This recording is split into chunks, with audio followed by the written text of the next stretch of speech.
Telediario Plus en su pantalla, nuestro canal de YouTube para que usted inmediatamente se suscriba. Ahí en su pantalla nuestro canal de YouTube para que usted se suscriba de inmediato. Ese es su canal de YouTube, Telediario Plus. Como siempre, pedirle a todos ustedes sus comentarios, su participación en ese que es su canal de YouTube en todo el mundo, Telediario Plus. Para toda República Dominicana, N16, el canal de la noticia, cubriendo toda la geografía nacional. Toda la geografía nacional cubriendo N16, el canal de la noticia para todos ustedes. Inmediatamente, mis amigos, Robert González inicia con ustedes este que es su telediario. Mis amigos, República Dominicana vive un momento importante. Pasado 16 de agosto, el gobierno inicia algunos cambios en diferentes puestos, estamentos oficiales y civiles. Pero justamente vamos a evaluar cómo marcha el gobierno en uno de los sectores más importantes, que es el de obras públicas e infraestructura. Justamente para analizar este tema nos visita en el día de hoy el ingeniero Ramón Pepín, exministro de Obras Públicas y secretario de Obras Públicas del PLD. Ingeniero, nuevamente bienvenido a este telediario. Bueno, muchísimas gracias, Robert. Yo complacido de participar una vez más en este espacio. Ingeniero, creo que debemos de entrar con una pregunta directa. ¿Cómo evalúa usted la inversión en obras que ha venido haciendo el gobierno del presidente Abinader hasta este 16 de agosto, ingeniero? Bueno, mira, te digo, Roberto, que en materia de infraestructura, prácticamente como este gobierno en todos los sectores ha sido un gobierno sin rumbo, sin ninguna planificación. Ha sido el gobierno donde el gasto de capital ha sido uno de los más bajos en toda su historia. Si tú analizas lo que en esa materia invertía Joaquín Balaguer, Sí. o lo que invertía Leonel Fernández y lo que invertía Danilo Medina y lo que invierte este gobierno, prácticamente no tiene comparación. Esos presidentes que yo te acabo de mencionar, Sí. por ejemplo, Balaguer fue el presidente que tenía mayor inversión en materia de obras públicas. Sí. Luego el presidente Fernández, que manejó entre un 5 y un 6% del Producto Interno Bruto.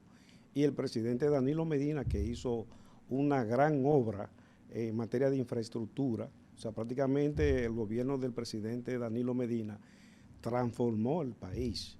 Ahora, a cambio de lo que está ejecutando el actual gobierno, que llegó al gobierno sin ningún tipo de planificación. O sea, es lamentable lo que está pasando en el país en materia de infraestructura, donde un gobierno que las obras solamente nosotros sabemos, Roberto, cuándo esas obras inician, pero no se saben cuándo las obras van a finalizar. O sea, es un gobierno que ha improvisado en esa materia.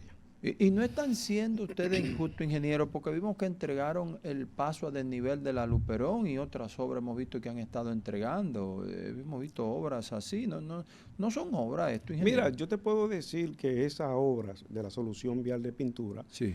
primero te digo que es una obra que era necesaria, Okay. fue una obra que fue bien construida, Sí. pero técnicamente mal. Y te explico por qué Sí, técnicamente claro. mal. Vamos a Mira, ver. y nosotros estuvimos trabajando en el diseño original de ese punto. Okay. Ese punto es uno de los puntos más conflictivos del país. Ahora, ¿qué ocurre?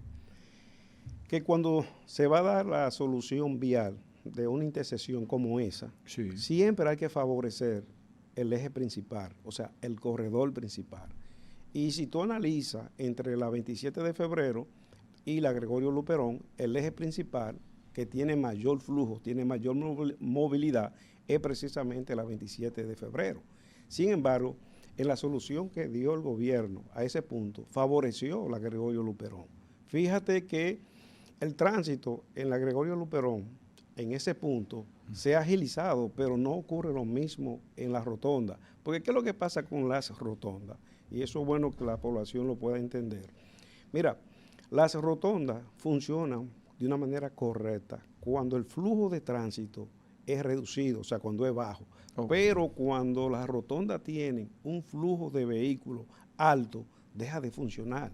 Fíjate que en la mayoría de los países desarrollados, prácticamente las rotondas se están eliminando, sí, porque técnicamente no funcionan. Entonces, ¿qué es lo que ha ocurrido en la solución que ha dado el gobierno? Lo que hizo fue devolverle prácticamente la funcionabilidad a la rotonda de la Plaza de la Bandera.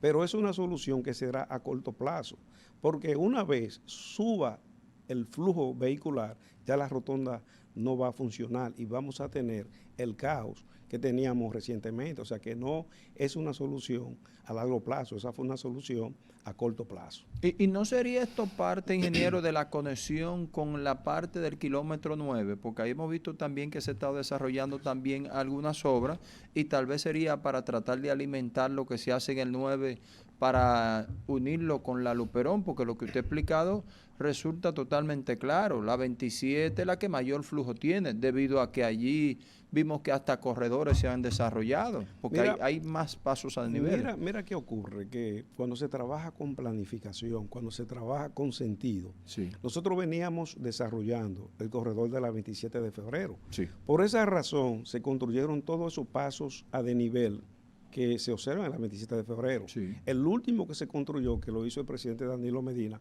fue el paso a desnivel de la 27 de la privada. Sí. Pero ¿qué ocurre? Que ahora ese corredor hay una interferencia porque debió de continuarse desarrollando los corredores en el corredor de la 27 de febrero, de tal manera que los vehículos no sufran, no tengan que detenerse. Sí. Ahora no lo hicieron así. Ahora lo que han hecho es devolverle la funcionalidad a la rotonda.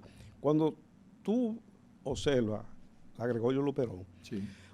es una avenida que tiene muchísimas intersecciones y tiene muchísimos semáforos. O sea que no tampoco es una avenida expresa. Entonces, no tiene sentido tú habilitar en la Gregorio Luperón un punto expreso cuando Sí. la avenida completa no es expresa, como lo es la 27 de febrero. Eso ha sido un error técnicamente de este gobierno. Porque la idea era que con los corredores del sur, Sí. un vehículo que saliera de Pedernales no encontrara ningún tipo de semáforo hasta llegar a Punta Cana y ninguna interferencia. Pero ahora con esa solución se interfiere en la Plaza de la Bandera. Oh, Dios mío, ingeniero, eso que usted ha dicho nos llama a preocupación a los dominicanos que transitamos en esa vía, porque como bien usted dice, vemos que al llegar a la intersección ahí de la Luperón, hay como cierto embotellamiento ahí con el tema especialmente de la rotonda. Y hay algo que a mí me inquieta, ingeniero, y esto es de manera personal, el tema de la señalización para el uso de esa rotonda, porque vemos los conductores a veces que se confunden ahí. ¿Qué usted cree que pasó ahí, ingeniero? Bueno, lo que para que la rotonda pueda funcionar, ellos tuvieron que eliminar los semáforos. Sí. Que te digo hoy, Roberto, que en pocos días van a tener que colocar de nuevo los semáforos. Y lo van a colocar de nuevo porque ahí van a ocurrir muchísimos accidentes. Porque las rotondas distribuyen bien el tráfico si el volumen de tráfico es bajito. Pero cuando se incrementa el volumen de tráfico, ya la cosa se complica. Y tú verás ahí una serie de accidentes si ellos no rehabilitan de nuevo los semáforos. Vamos a esperar, ingeniero, que esto pueda llegarle como una alerta a las autoridades, porque no quisiéramos ver pérdida de vidas humanas en esa vía tan importante. Pero déjame decirte con la pregunta que tú me hiciste al principio, Sí. de cómo está este gobierno en materia de infraestructura. Mira, tú analizas las obras que se están ejecutando y la mayoría de las obras que este gobierno ha logrado concluir prácticamente fueron obras retomadas que se iniciaron en el gobierno del presidente Danilo Medina. Tú analizas todas las obras. ¿Ha sido una continuidad de obra? Prácticamente sí, porque Sí. las obras que ellos han logrado concluir. Mira, por ejemplo, la circunvalación de los Alcarrizos, que son 11 kilómetros, este gobierno lleva 6 años y no ha logrado concluir esa importante circunvalación. Sin embargo, esa obra se inició en el gobierno del Partido de la Liberación Dominicana. Y así tú observas también la circunvalación de San Francisco de Macorís, que también son 11 kilómetros. Llevan 6 años en construcción, iniciada por el gobierno del Partido de la Liberación Dominicana, y tampoco han logrado concluirla. O sea que el gobierno tiene seriamente un problema de gestión. O sea, aparte ¿Ha de sido que, falta de un ministro que ejecute? ¿Usted aparte cree? de que invierte poco, Sí. Ok. pero también tiene un problema de gestión. O sea, no hay manera de que las obras lleven un ritmo para que se concluyan en corto tiempo, a diferencia del Partido de la Liberación Dominicana, que las obras se terminaban, se concluían y se hacían bien hechas.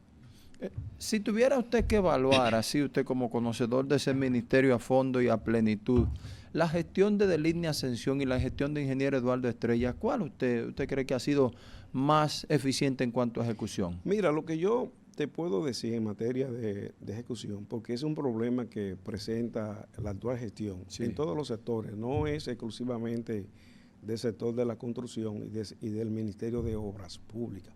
Lo que pasa es que cuando un partido llega al gobierno sin ningún plan, sin ninguna planificación, lo que más daño le hace al desarrollo de un país es la improvisación. Y lo que se ha caracterizado en este gobierno es por ser un gobierno improvisador. Entonces, uno observa lo que se ha ejecutado en materia de infraestructura y prácticamente, y hace una comparación con la cantidad de recursos que han manejado a nivel de préstamos, y prácticamente uno dice, ¿dónde están todos esos préstamos que tomó el gobierno en materia para desarrollar el país? Porque yo siempre he dicho, Roberto, que los préstamos no son malos. No. Ahora, los préstamos son convenientes siempre y cuando se hagan para invertir, pero este gobierno coge prestado para pagar, para pagar salario, y así el país no puede avanzar. Muy bien, atención mi líder aquí, vamos a cambiar de tema, vámonos a la política, porque precisamente este fin de semana vi muy activo al licenciado Gonzalo Castillo en la calle y veo que usted está integrado a ese proyecto. ¿Cómo está esto y cómo marcha estas aspiraciones de Gonzalo? Porque hay gente que creíamos que esto no iba a ser posible, creíamos que esto era simplemente un ensayo. ¿Cómo está esto, ingeniero? Bueno, yo te puedo decir, mi estimado amigo Roberto, que el panorama político a partir del 22 de febrero, cuando el compañero Gonzalo Castillo se inscribió como aspirante presidencial del Partido de la Liberación Dominicana, el panorama político cambió a lo interno del partido, pero también cambió a lo externo. O sea, Gonzalo prácticamente modificó el panorama político del país. Y ese proyecto de Gonzalo es un proyecto que va marchando de acuerdo al calendario que nosotros tenemos. Mira, la Comisión Nacional de ese proyecto hizo una visita, hizo 45 visitas a las principales provincias del país, preparando lo que era el terreno para la salida del compañero Gonzalo. Vemos imágenes ahí, ingeniero de Gonzalo. ¿Y dónde era que estaba? Mira, el compañero Gonzalo, eso es en Sabanayegua de Asua. Ahí prácticamente un viernes y a la 1 del mediodía, ese pueblo se tiró a la calle a abrazar al compañero Gonzalo, donde Gonzalo despierta un sentimiento que no lo despierta ningún otro candidato, no solamente del PLD, sino de cualquier otro partido. O sea, la gente cuando ve a Gonzalo caminar por las calles, se le lanzan arriba y diciéndole que él es la salvación de este pueblo, que él es quien va a resolver los problemas de la sociedad dominicana, que él es que el pueblo quiere, que él es el candidato que más se parece al pueblo dominicano. Ese es el compañero Gonzalo Castillo. Usted decía, ingeniero, de que la salida de Gonzalo desató también un cambio totalmente en el PLD. ¿Por qué? ¿Es que los demás candidatos se apagaron o Gonzalo desplazó los otros aspirantes? Bueno, lo que pasa es que el único compañero, el único aspirante que despierta esperanza se llama Gonzalo Castillo. Y Gonzalo despierta esa esperanza porque Gonzalo ha sido una persona solidaria. O sea, cuando tú hablas de Gonzalo, tienes que hablar del Gonzalo en plena pandemia, que fue el compañero que auxilió a miles de dominicanos, tanto en el país como fuera del país. Entonces, Gonzalo es el único que representa la conexión entre el pueblo dominicano y la grande mayoría. O sea, Gonzalo encarna esa esperanza que desea tener el pueblo dominicano. Y a lo interno de la organización, vemos alguna gente que no están de acuerdo con que se lleve a cabo la consulta, que se escoja un candidato único y demás. ¿Cómo está eso a lo interno del partido? ¿Y qué entienden ustedes que sería lo más recomendable para el PLD en este paso para el 2028? Mira, lo más saludable para el Partido de la Liberación Dominicana es que el 18 de octubre, tal como fue aprobado por el Comité Central, se vaya a una consulta y quien ganó, ganó, y que todos los aspirantes, porque hay que explicarle a la población que el 18 de octubre nosotros no vamos a elegir un candidato. Nosotros vamos a hacer una medición de cuál es el aspirante de mayor simpatía. Y que no es como hay sectores diciendo que ustedes van a elegir su candidato, que ya ustedes van a hacer su proceso interno y ya ese es el candidato. No, claro que no. El Partido de la Liberación Dominicana se coge a la ley de partido y eso viene ya para el próximo año. Nosotros estamos dentro de los aspirantes presidenciales. Vamos a hacer una medición donde vamos a medir como una encuesta interna. Exactamente, cuál es el aspirante de mayor simpatía ante la población. Ok, mire, es bueno aclarar eso, ingeniero, porque hay muchos sectores que están diciendo otras cosas y veo hasta dirigentes que hablan de ir al Tribunal Superior Electoral en este sentido. Entonces lo que ustedes están haciendo yo creo que es un tema justo para la organización. No, justo y válido, y eso no es vinculante con el proceso del año, del año siguiente. O sea, el año siguiente cualquier PLDista que entienda que debe participar en ese proceso tendrá todo su derecho. Y eso se va a respetar. Ahora nosotros el 18 de octubre estamos caminando con paso firme a la realización de una medición de simpatía.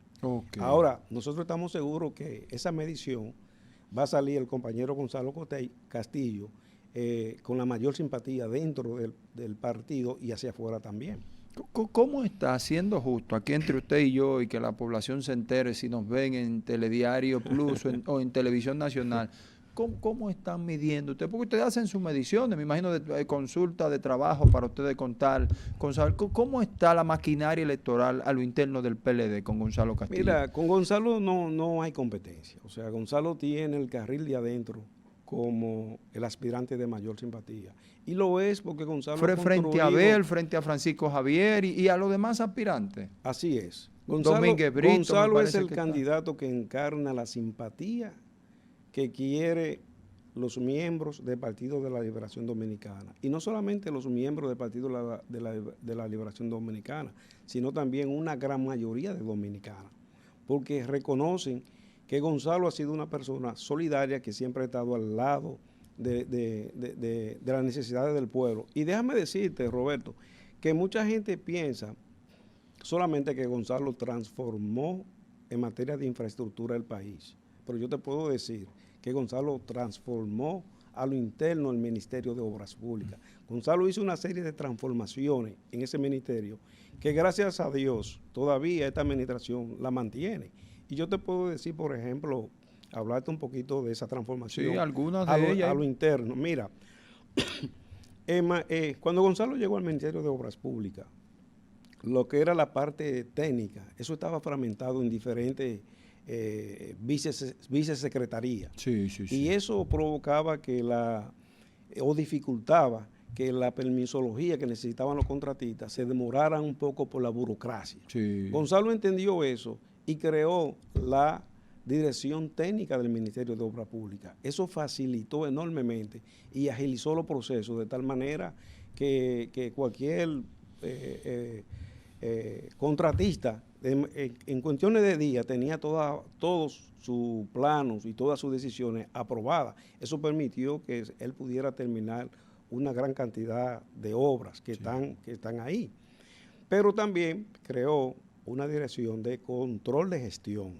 Esa unidad de control de gestión. Una especie de auditoría interna de ustedes. A pesar de que en obras públicas la Contraloría tiene una unidad, Gonzalo creó una dirección de control de gestión donde esa unidad estaba encargada de vigilar todo el proceso que se ejecutaba dentro previamente del en la Contraloría ya ustedes lo tenían previamente. Pero hay un programa que también Gonzalo creó, que se llamó el Programa de Protección y Asistencia Vial, que ha sido, desde mi punto de vista... Es lo mismo que Comipol esto, ingeniero. Sí, esa es la Comipol, basada en la Comipol. Pero fue una creación de Gonzalo, o sea, Gonzalo creó la seguridad vial. Y ese programa, Roberto, fue tan exitoso que las Naciones Unidas vinieron al país a conocer de este programa, cómo se estaba ejecutando ese programa, para que sea replicado en diferentes países. Y Gonzalo firmó un acuerdo de cooperación con las Naciones Unidas. Pero un dato importante, Roberto, también, que tiene que ver con materia de políticas públicas. Mira, el modelo financiero por el cual se están ejecutando la mayoría de las obras importantes de este país Es un modelo financiero que fue creado por Gonzalo Castillo. Mediante ese modelo se construyeron la circunvalación de Santo Domingo, la carretera Navarrete-Puerto Plata, la circunvalación de Santiago, la circunvalación de Baní, la circunvalación de Asua.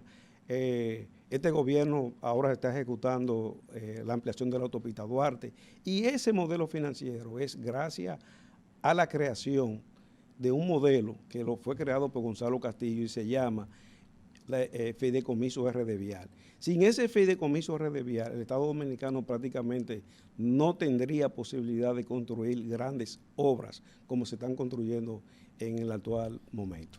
Espérese, ingeniero, porque usted acaba de dar un dato que yo creo, líder, que esto tiene que ser parte de la noticia del día de hoy. Entonces, ese modelo que vemos que tanto hablan, que explican, de red vial, desarrollo, obra, ese modelo fue creado por la gestión de Gonzalo Castillo y es el que ha permanecido en el tiempo. Ese modelo financiero fue creado por Gonzalo Castillo cuando fue ministro de Obras Públicas. Y gracias a ese modelo financiero, el Estado Dominicano ha podido construir las obras más importantes en materia de viabilidad.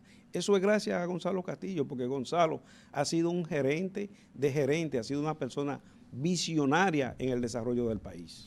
Ingeniero, por lo que usted explica, yo creo que esto a cualquiera le surge la pregunta, pues entonces Gonzalo Castillo sería la mejor carta a jugar para la presidencia del 2028 que tiene el PLD, por lo que usted está explicando aquí, ingeniero. Mira, Roberto, sin ninguna duda que será así, porque Gonzalo Castillo será un gran presidente. Gonzalo fue un gran ministro, pero será un gran presidente. Y un presidente de este tiempo, un presidente de resultados, un presidente de obras concretas. Ese será Gonzalo Castillo. Y el pueblo dominicano a partir del 28, del año 2028, va a ver en el Palacio Nacional a un verdadero gerente, a un gerente pensando en las soluciones de las grandes mayorías. Ese es Gonzalo Castillo. Ingeniero, vamos a dejarlo hasta ahí porque ya después que esto que usted ha dicho, yo creo que no hay que seguir aquí para más. Agradecer a usted como siempre su tiempo, compartir con nosotros en este telediario.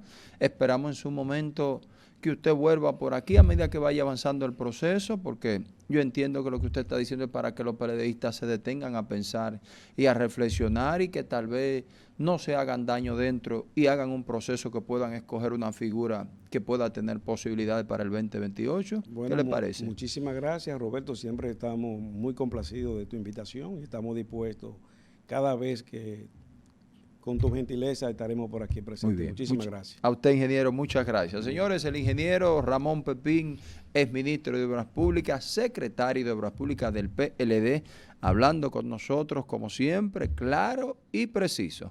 Hacemos una pequeña pausa, retornamos de inmediato con ustedes en este telediario. Pedimos.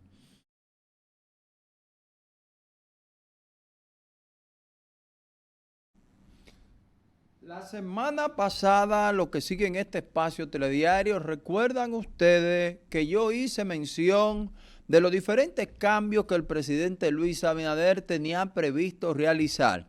Recuerdan ustedes que estuve hablando de diferentes áreas, entre ellas civiles y militares, de los cambios que debía desarrollar el presidente. Recuerdan ustedes que yo me atreví a decirle que yo no le iba a dar un consejo ni tampoco una sugerencia, porque yo no era quien para sugerirle a un presidente, pero sí iba a mencionar de que el presidente tenía que tomar en cuenta lo que era su gestión de gobierno y tomar en cuenta muy especial que ya en la postrimería de su gestión, en estos últimos 2 años de su segundo mandato, tenía que pensar en poder mantener su legado y que por todo lo alto lo que fue su gestión de gobierno. Yo le decía al presidente de manera modesta y humildemente, presidente, no se lleve que fulano, que Perencejo haga los cambios que tiene que hacer.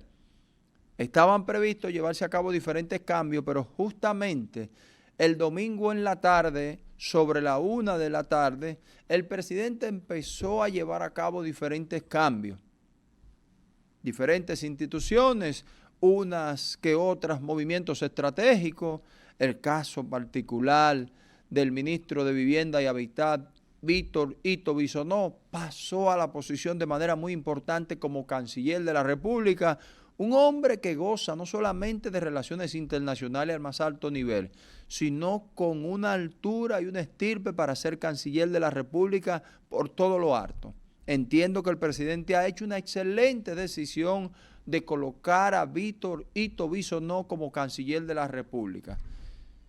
¿Por qué digo esto necesariamente? Uno de los hombres dominicanos que más relaciones tiene a nivel de presidentes internacionales es Ito Bisonó, mis amigos. Presidentes de todos los países del mundo. Y ni decirle a ustedes, a nivel de los Estados Unidos, el caso particular del ministro de Relaciones Exteriores o secretario de Estado de los Estados Unidos, Marco Rubio, y Ito Bisonó tienen una relación bastante cercana, que compartieron hasta en universidades, capacitaciones y demás. Para decir un caso entre tantos. Pero hay otra de estas, el caso de los cuerpos castrenses, lo que es específicamente el comandante general del Ejército de República Dominicana, Camino Pérez, fue sustituido por Jimmy, el comandante Jimmy, ex jefe de la seguridad presidencial, ahora pasa justamente como comandante general del Ejército. Otro oficial capacitado y con la debida preparación para esta posición. Hay que ser claro, lo que fue la gestión del comandante Camino Pérez revolucionó el ejército, obras importantes. El comandante Jimmy llega ahora y encuentra un ejército actualizado y renovado. Ahora tendrá él que jugar su papel como comandante, sus conocimientos, sus estrategias, poderla poner en práctica allí. Pero hay otra posición que yo quiero resaltarla. ¿Qué es esto, mis amigos? Es la designación del doctor Mérido Torres en el departamento aeroportuario. El departamento aeroportuario es una institución que venía dirigiendo el buen amigo Víctor Pichardo. Víctor Pichardo, un director del departamento aeroportuario que se encargó en sembrar aeropuertos y helipuertos en toda la geografía nacional. Víctor Pichardo, recuerdan ustedes que yo comentaba con ustedes aquí, de que estuvo desarrollando una gestión de helipuertos para los hospitales, para mí totalmente trascendental. ¿Qué decir de aeropuertos domésticos en el caso de San Juan de la Maguana, el aeropuerto que se está construyendo en Pedernal, en Cabo Rojo, entre otras importantes obras? Pero ahora, yo creo, mis amigos, que la designación que hace el presidente del doctor Mérido Torres en el departamento aeroportuario viene a sentar una base muy importante. ¿Por qué digo esto? Mérido Torres fue aquel director de titulación que tuvo que ver con esa etapa inicial de la llegada del gobierno del presidente Abinader para lograr que dominicanos y dominicanas tuvieran su título de propiedad en diferentes comunidades. A Mérido Torres se le atribuye de empezar a sembrar todo el territorio nacional con títulos para personas que ocupaban terreno del Estado. Para mencionar un caso muy importante, Mérido Torres fue quien tuvo que ver con el desarrollo de los títulos del Palacio Nacional. Ese Palacio Nacional, esa casa de gobierno que todos nosotros conocemos, eso no tenía título. Y el doctor Mérido Torres, a la llegada de su gestión, se empeñó en llevar a cabo las diligencias y los trabajos necesarios para que el palacio tuviera su titulación. Y luego le entregó formalmente en el entonces ministro de la Presidencia, José Ignacio Paliza, los títulos en un tiempo récord de los terrenos que albergan la Casa del Gobierno, el Palacio Nacional. Ese Mérido Torres, un abogado especialista a nivel de estos temas de derecho inmobiliario que ustedes no se imaginan, un catedrático en esa materia, con una trayectoria en posiciones importantes. Ahora llega al departamento aeroportuario a poder poner en marcha y allí en ejecución lo que son sus conocimientos y experiencia en el Estado. Yo creo que el presidente ha hecho una gran elección, vuelve nuevamente un espacio, un dirigente importante de esa organización, un dirigente fundador de lo que fue el proyecto de Luis Abinader, representante del municipio de Santo Domingo Este, y está ya en una posición para mí muy importante y sé que tiene las condiciones y las herramientas para poder desempeñar esta importante función. Tenemos un corte del momento en que fue posesionado el doctor Mérido Torres, justamente como director del Departamento Aeroportuario. Mi líder, si sería posible escucharlo, por favor, sería muy interesante ahí. Sería muy interesante porque ver ese momento, las palabras de apertura que estuvo dando allí el doctor Mérido Torres, sería muy importante. Mis amigos, voy a cambiar rápidamente de tema ahí, porque también tenemos una invitación que nos hicieron la pasada semana, el Consejo Empresarial de Santo Domingo Norte, donde se estuvo llevando a cabo un importante almuerzo allí con empresarios, comerciantes y representantes de los sectores más importantes y empresariales de Santo Domingo Norte. El Consejo Empresarial de Santo Domingo Norte realizó un importante encuentro, acercamiento y almuerzo con periodistas y comunicadores, líderes de opinión del municipio, con el objetivo de compartir ideas, crecimiento, presentando algunos logros alcanzados y proyectos prioritarios que impulsan a la entidad de desarrollo en Santo Domingo Norte. Señores, es importante encuentro. Yo debo resaltar allí, estuvo presente el presidente de este consejo, Julián Pérez, quien llevó a cabo un importante encuentro de presentación de los logros, visión y misión de esa importante institución de desarrollo para Santo Domingo Norte. Este importante evento se estuvo desarrollando en un club de la capital. También estuvieron presentes allí los vicepresidentes de la institución, la directora ejecutiva y otras importantes personalidades y empresarios del municipio Santo Domingo Norte, mis amigos. Este es un encuentro que viene a marcar una pauta inicial de relaciones y comunicaciones entre empresarios, periodistas y comunicadores de Santo Domingo Norte, mis amigos. Nosotros agradecemos la invitación que nos llevaron a cabo a participar en este importante encuentro. Dicho encuentro que, como ya le he dicho, contó con las más importantes figuras empresariales y comerciantes del municipio de Santo Domingo Norte para poder compartir allí ideas, visión, misión y lo que son las propuestas de avance e impulso de lo que son las empresas y el comercio en Santo Domingo Norte. Mis amigos, agradezco la gentileza de esta invitación y estaremos pendientes, siempre prestos a compartir lo que es el impulso y el desarrollo del municipio Santo Domingo Norte, nuestro municipio. Mis amigos, hago una pequeña pausa con todos ustedes y está conmigo el hermano Leo Encarnación, como de costumbre, compartir con ustedes en este telediario. Venimos ya.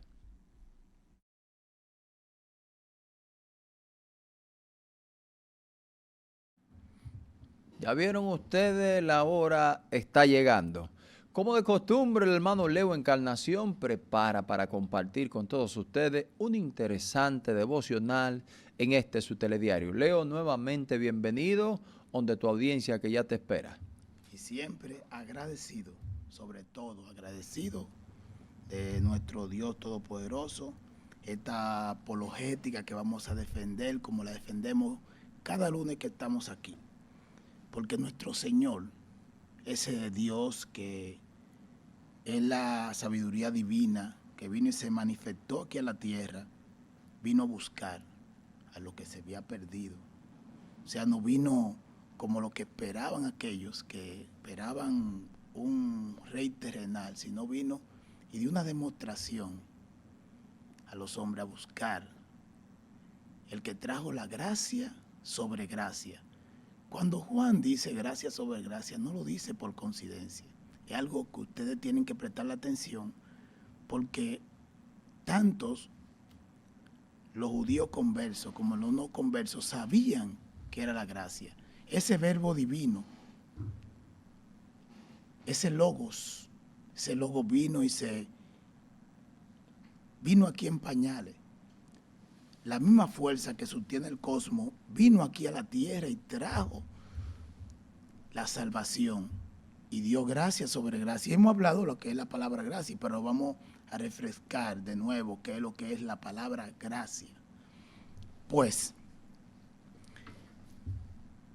y cuando nos vamos al primer capítulo del libro de Juan, Juan va y se va al Génesis y dice, en el principio era el verbo, pero vamos a leerlo como lo escribieron en el Textus Receptus. En el principio el logo era con Dios, el logo era con Dios y el Logo era Dios. O sea, el Logo mismo vino a la tierra. ¿Por qué la palabra Logos? La palabra Logos significa conocimiento y tanto los griegos como los judíos sabían qué significa la palabra Logos. Era para cuando leyeran este evangelio hubiera un respeto, porque conocemos los evangelios sinópticos que hablan una sinopsis del Señor Jesucristo, pero este es un evangelio místico y dice, no habla de nacimiento del niño Jesús, no habla de otras cosas que hablan los demás evangelios. Este es otro evangelio que habla, se centra en lo que es la gracia. El corazón mismo del evangelio del Señor Jesucristo, este evangelio de Juan, se centra en la gracia. Habla de esa gracia que vino a la tierra, esa fuerza divina vino a la tierra y en pañales de un desarrollo, como dice Lucas, y creció en estatura y en sabiduría. El mismo Dios anduvo en la tierra, porque si nos vamos al libro de Hebreo, dice, y habiendo Dios hablado muchas veces, de muchas maneras, a los padres por los profetas, en estos postreros días no ha hablado por el Hijo, no, en el Hijo. Si en el Hijo, porque cuando ustedes oyen la palabra seno, que Dios lo acoge, ustedes oyen cuando están orando por un difunto en velatorio, dando una misa, que Dios lo acoge en su santo cielo. ¿Qué significa eso? Significa que está en una comunión íntima con el Padre. Usted está de cerca. Eso cuando ustedes escuchan a la diestra, está a la derecha. La chequina de Dios está en el Señor Jesucristo. Y el libro, la carta a los Hebreos habla muy claro. Todas las facultades, como lo dice la carta a los Colosenses en su capítulo 1:15. Pues, y ese verbo se hizo carne y habitó aquí en la tierra. Miren, fíjense que habla primero de carne, se hizo carne porque la naturaleza divina era difícil de entender para aquellos que conocían que era el Logos. Porque el Logos significa conocimiento. Decía que esa materia no podía ligarse con la materia humana. Porque sabemos que hay una materia que se va degradando con el tiempo, pero la materia divina no. Por eso cuando hablamos de los tiempos, te hablan de los tiempos cronos, tiempo kairos, pero ¿cuál es la diferencia? Que un tiempo es cualitativo y uno cuantitativo. ¿Cuál es el cuantitativo? El tiempo cronos. Pero el tiempo kairos, que se le adjudica al Dios Todopoderoso porque es infinito, es cualitativo. Habla de todo lo que se ve. Porque la creación misma lo dice, señores. Porque ustedes ven, conocen muchos en la creación y desde que tú entras a la primaria te hablan de los seres, de todos los seres que tienen facultad, que viven, mueren y se reproducen, nacen, crecen, mueren y se reproducen. Pues, pero fíjense que los únicos que articulamos somos nosotros, los seres humanos. Y dice, y este era el principio con Dios y todas las cosas por Él fueron hechas. Y sin Él nada de lo que ha sido hecho fue hecho. Y en Él estaba la vida. Y la vida era la luz de los hombres. Esa vida que estaba en otra dimensión bajó a la tierra. Esa vida se manifestó. Y era la luz, como lo dice, yo soy la luz del mundo. Como dice el Salmo 119, 105. Se lámpara a mi pie y lumbrera mis caminos, siempre el Dios es luz. Cuando andamos en sus caminos, andamos en luz. Y ninguna tiniebla puede apagar la luz. Un punto de luz en un lugar oscuro alumbra todo el lugar. Y eso es nuestro Señor. Y fíjense que sigue el Evangelio y dice en el 5, y la luz en las tinieblas resplandecen, y las tinieblas no prevalecieron contra ella. Y hubo un hombre enviado de Dios, el cual se llamaba Juan. Este vino por testimonio para que diese testimonio de la luz verdadera que iba a visitar la tierra. esa luz, aquella luz que alumbra a todo hombre. Por ello, Él vino aquí, estuvo aquí, caminó aquí y dejó una enseñanza a través de sus apóstoles. Por eso este mismo Juan, que escribe también en Juan 1, verso 1, dice algo muy importante que le tenemos que prestar atención. Porque todo hombre de Dios, ¿qué tiene que predicar a Cristo? Siempre tenemos que predicar a Cristo. Si aquellos que fueron primero que nosotros que fundamos en su cimiento, tenemos que predicar. El Señor dice Juan, el mismo que escribió el libro que estábamos leyendo, Primera de Juan. Primera de Juan capítulo 1 dice, lo que era del principio, lo que hemos oído, lo que hemos visto con nuestros ojos, lo que hemos contemplado y palpar nuestra mano tocante a qué, al verbo de vida. Oye bien, ese verbo se hizo carne y habitó entre nosotros. Por eso Él se hacía llamar el discípulo amado. Le tocó escribir Apocalipsis, el fin de los tiempos. Porque es necesario que el hombre sepa lo que pueda acontecer. Y ese verbo divino, porque hay un principio que tenemos que aplicar nosotros, que es predicar. Tenemos que predicar el Evangelio. Eso lo dice Mateo 28, 19. Un principio. Pero hay otro principio. El segundo principio es predicar el amor que Cristo hizo. Porque ellos estaban esperando un rey, pero un rey terrenal. Y cuando la gracia vino a la tierra, la verdad, para aquellos que estaban vendados, como dice Pablo, que ese verbo divino en Efesios 4:8, que se llevó cautiva la cautividad